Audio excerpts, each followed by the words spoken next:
வணக்கம் நண்பர்களே, நீங்கள் அரசு ஊழியரா உங்கள் சம்பளம் எப்படி உயரும்னு தெரிஞ்சுக்க ஆர்வமாக இருக்கீங்களா? குறிப்பாக இந்த ஃபிட்மெண்ட் ஃபேக்டர் பற்றி நிறைய பேர் குழப்பத்தில் இருக்காங்க.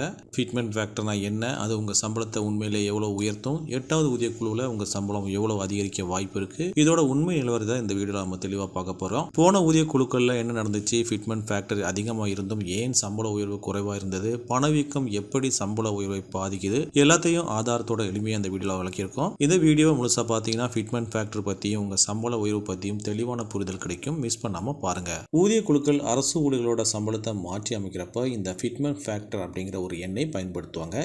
இது அடிப்படை சம்பளத்தை பெருக்கி திருத்திய சம்பளத்தை நிர்ணயம் பண்ணும். ஆனால் இந்த ஃபிட்மெண்ட் ஃபேக்டர் மட்டும் சம்பள உயர்வு இல்லை, பணவீக்கத்தையும் கணக்கில் எடுக்கணும். 6வது மற்றும் 7வது ஊதிய குழுவோட ஃபிட்மெண்ட் ஃபேக்டர் ஒப்பிட்டு பார்த்தா இது நல்லா புரியும். 7வது ஊதிய குழுவில் ஃபிட்மெண்ட் ஃபேக்டர் 2.57. இதனால குறைந்தபட்ச சம்பளம் 18,000 ரூபாயா உயர்ந்துச்சு. ஆனால் பணவீக்கத்தை கழிச்சு பார்த்தா உண்மையான சம்பள உயர்வு வெறும் 14.2% தான்.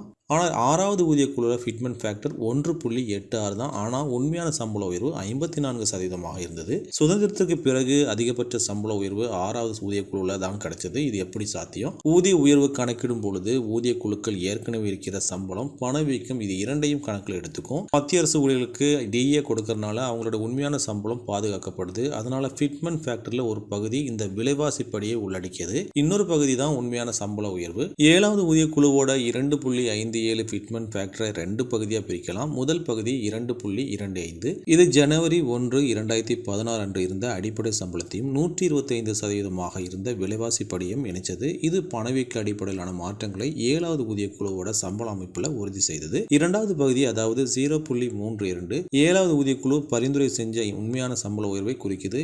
இதை எப்படி கணக்கிட்டாங்கன்னா 2.57 / 2.25 = 1.1429, அதாவது 14.2%. 7வது ஊதிய குழு அறிக்கையில் இதை தெளிவாக சொல்லியிருக்காங்க. சுருக்கமாக சொன்னால் ஃபிட்மெண்ட் ஃபேக்டர் அதிகமாக இருந்தால் மட்டும் சம்பளம் அதிகமாக உயரும்னு நினைக்கிறது தப்பு. அதில் பணவீக்கத்துக்கான பங்கும் இருக்குது. இந்த தகவல்கள் உங்களுக்கு பயனுள்ளதாக இருக்கும் நம்புகிறோம். மேலும் இது போன்ற தகவல்களுக்கு எங்கள் சேனலை தொடர்ந்து பாருங்கள். நன்றி, வணக்கம்.